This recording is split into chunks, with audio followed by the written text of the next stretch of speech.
আজ সকাল আনুমানিক ৫টার সময় শৈলকুপা উপজেলার যে ভাটই বাজারের পাশে ভাটই উত্তরপাড়া গ্রামের মধ্যে একটি স্থানে এভাবেই একটি পিকআপ রেখে গেছে দুর্বৃত্তরা।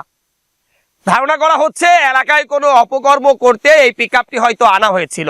পাশেই কয়েকটি রাস্তা আছে যে রাস্তাগুলো ব্যবহার করে দূর দূরান্তে যাওয়া যায়, কিন্তু এই রাস্তাটা শুধুমাত্র মাঠে আসার জন্য বা এই গ্রামবাসী আসলে ব্যবহার করে থাকেন। এই এলাকায় প্রচুর পরিমাণে গরু চুরি হয়, আর গরু চুরিতে এই রকম ট্রাকগুলোই ব্যবহার করা হয় বলে স্থানীয়রা অনেকেই দেখেছেন এর আগে। এবং গরু চুরি করার জন্য যে জিনিসটা প্রয়োজন, গাড়ির ভিতরে কিন্তু সেই কাটারিও পাওয়া গেছে। খবর শোনার পর স্থানীয় নেতাকর্মীরা এবং শৈলকুপা থানার যে পুলিশ তারাও এসেছেন ঘটনাস্থলে। তারাও বিষয়টি তদন্ত করে দেখছেন যে আসল ঘটনাটা কি। তবে স্থানীয় কয়েকজনের সাথে কথা বলেছি, তারা আমাদেরকে জানিয়েছেন যে এই গাড়িতে সম্ভবত ৩ জন ছিল। গাড়িটা এখানে রেখে 2 জন পিছন দিয়ে এই মাঠ দিয়ে হেঁটে হেঁটে এই মলমলির ওইদিকে চলে গেছে, আর একজন ছোট ছিল, সে পরে গাড়িটা রেখে ভাটই বাজারের দিকে চলে গেছে। এটি ঝিনাইদহ কুষ্টিয়া মহাসড়ক থেকে 1 কিলোমিটারের মতো মাঠের দিকে আসতে হবে।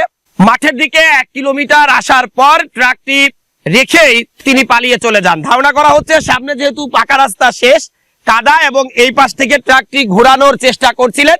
যখনই ঘোরাতে যান তখনই কাদার মধ্যে কিন্তু চাকাটা আটকে যায়, দেখতে পাচ্ছেন। ঠিক তখন এই গাড়িটি রেখে তারা পালিয়ে যায়। দীর্ঘদিন ধরে কিন্তু গরু চুরির একটা স্বর্গ রাজ্য এই শৈলকুপা উপজেলার বেড়বাড়ি, দুধচর, ডাঙ্গিপাড়া, আসাননগর, ভাটই বাজার, গাবলা, কুলচারা সহ আশপাশের যে মহাসড়ক সংলগ্ন গ্রামগুলো রয়েছে সেই গ্রামগুলো তার গরু চুরিতে ব্যবহার করা হয় এই রকম ট্রাক। কি কারণে রাতের আধারে এখানে ট্রাকটি আনা হবে? পথ ভুল করে এখানে আসবে, ঠিক আছে, তাহলে কেন গাড়িটি রেখে তারা পালিয়ে চলে গেল? এর আগেও নাকি এরকম ঘটনা ঘটেছে।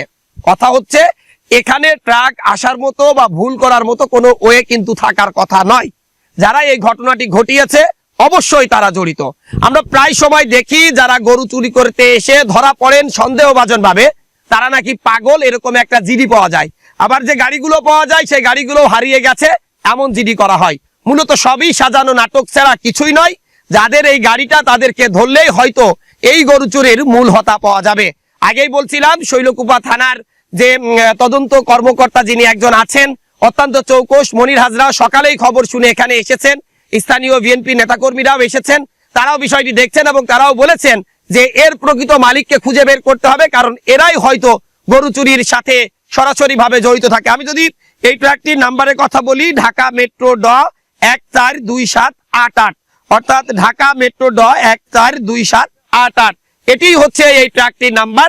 স্থানীয়রা বলছিলেন যে কথাটি আমি আগেও বলেছি যে এই ভাটই যে বিট রয়েছে ঝিনাইদহ কুষ্টিয়া মহাসড়কের ভাটই বাজারের, সেই বিট থেকে ভাটই যে উত্তরপাড়া গ্রাম মাঠের মধ্যে আসার রাস্তা 1 কিলোমিটার পাকাকরণ আছে বা পিচঢালা সড়ক। এই সড়ক দিয়ে এত দ্রুত গাড়িটি এসেছে যা এলাকাবাসী অনেকটা ভয় পেয়ে যায়। রাত্রেবেলা আসার পর এই গাড়িটি সামনে যখন আর যাওয়ার রাস্তা পায়নি, কাদা দেখে সেখান থেকে ঘোরানোর চেষ্টা করে। ঘোরাতে গিয়ে যেহেতু আমার ডান পাশে ধান ক্ষেত এবং বাম পাশে একটি বাড়ি আছে, সেখানেও ধান ক্ষেত বলা যায়, সেখানে গাড়িটির চাকা একদম দেবে গেছে।